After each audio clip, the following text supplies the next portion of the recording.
বিভিন্ন জায়গায় এই ধরনের একের পর এক ন্যাক্কারজনক ঘটনা বিএনপির সন্ত্রাসীরা ঘটিয়ে যাচ্ছে।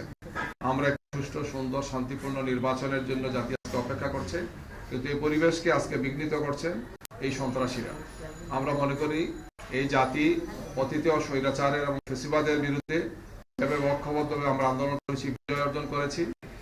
সন্ত্রাসীরা যদি এই ধরনের কার্যকর্তার অব্যাহত রাখেন, তাই আমরা এক দলমত নির্বিশেষে, বিশেষ করে আমরা 11 দলীয় আমরা যারা আছি, আমরা সবাই জনগণের সাথে নিয়ে আমরা তাদের প্রতিরোধ করবো ইনশাআল্লাহ।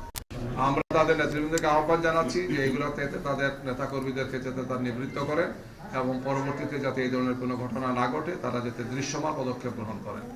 বিশেষ করে আইন শৃঙ্খলা বাহিনী এবং নির্বাচন কমিশনকে আমরা আহ্বান জানাচ্ছি, তাদের পক্ষ থেকে আমরা দৃশ্যত কার্যকর পদক্ষেপ আমরা আশা করি। অন্যথায় দেশবাসীকে সাথে নিয়ে আমাদেরকে এই সন্ত্রাসীদের বিরুদ্ধে, খুনিদের বিরুদ্ধে আমাদেরকে জনপ্রতিরোধ গড়ে তুলতে আমরা বাধ্য হব। সবাইকে ধন্যবাদ।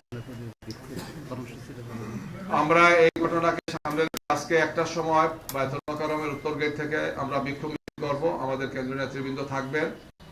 এছাড়াও আমাদের যে ভাই শহীদ হয়েছেন তার লাশ এখন ময়মনসিংহ মেডিকেল কলেজ থেকে শেয়ার করে যাচ্ছে আজকে বেলা 4টা। আর আমাদের পরে মূলত জানাজা নামাজটা অনুষ্ঠিত হবে।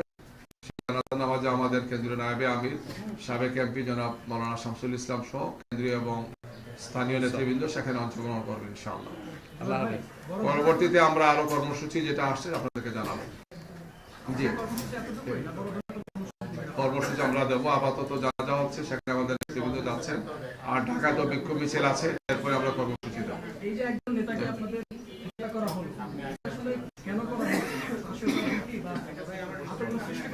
এটা হচ্ছে যে জামাত ইসলামী এবং 11 দলের জনপ্রিয়তায় জনগণের যে জোয়ার আমাদের দিকে, পুরুষ, মহিলা, নারী সবাই সর্বস্তরের মানুষের যে ব্যাপক জনসমর্থন আমরা দেখতে পাচ্ছি, এইটাই তাদেরকে আজকে উস্কানি এই পর্যায়ে তারা নিয়ে এসেছেন যে তারা ময়দান তাদের আসলে অবস্থান নেই, জনগণ তাদেরকে সমর্থন করছেন না।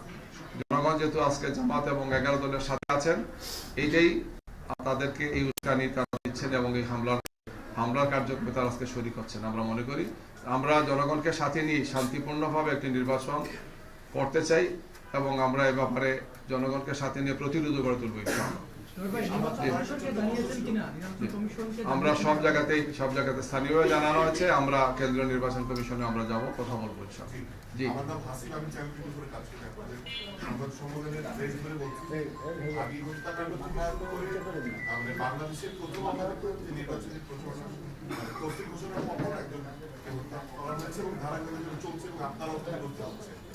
তিনি আমাদের একটা উপজেলার সেক্রেটারি, বড় নেতা থেকে। জি জি, সেই জায়গা থেকে আপনারা কি এই সরকারের আসলে এখন আস্থা রাখতে পারছেন যে তারা সুষ্ঠু নির্বাচনে আদৌ সম্ভব, তাদের সেই সক্ষমতা আছে?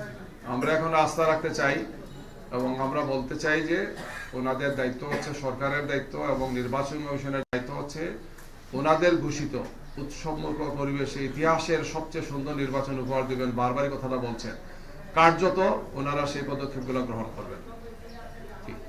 একটু আপনি বলতে চাইছিলেন, একটু। জি, আমি খেলাফত মজলিসের প্রচার সম্পাদক। আমাদের 3 জন প্রার্থীর নির্বাচনী এলাকায় প্রতিপক্ষ প্রার্থীর পক্ষ থেকে হুমকি এবং হামলা হয়েছে। সেটা হচ্ছে মানিকগঞ্জ 2, আমাদের সিলেট 3 এবং এই পটুয়াখালী 4। তো সেখানে মানিকগঞ্জ 2-এ আমাদের যেটা হয়েছে, আমাদের প্রার্থী কর্মীর উপরে হামলা করা হয়েছে এবং কয়েক জায়গায় বাধাগ্রস্ত করা হয়েছে, মোবাইলে হুমকি দেওয়া হচ্ছে। পটুয়াখালী 4-এ আমাদের প্রার্থীর বিরুদ্ধে মোবাইলে হুমকি দেওয়া হচ্ছে। আর আমাদের সিলেট 3 যে আসন, সেখানে প্রতিপক্ষ আমাদের যে বিলবোর্ডগুলো রয়েছে, বিলবোর্ডগুলোকে ছিঁড়ে ফেলতেছে এবং যে নির্বাচনী যে আচরণবিধিগুলো স্পষ্ট তারা লঙ্ঘন করছে, কিন্তু স্থানীয় প্রশাসন সেখানে কোনো ব্যবস্থা গ্রহণ করছে না।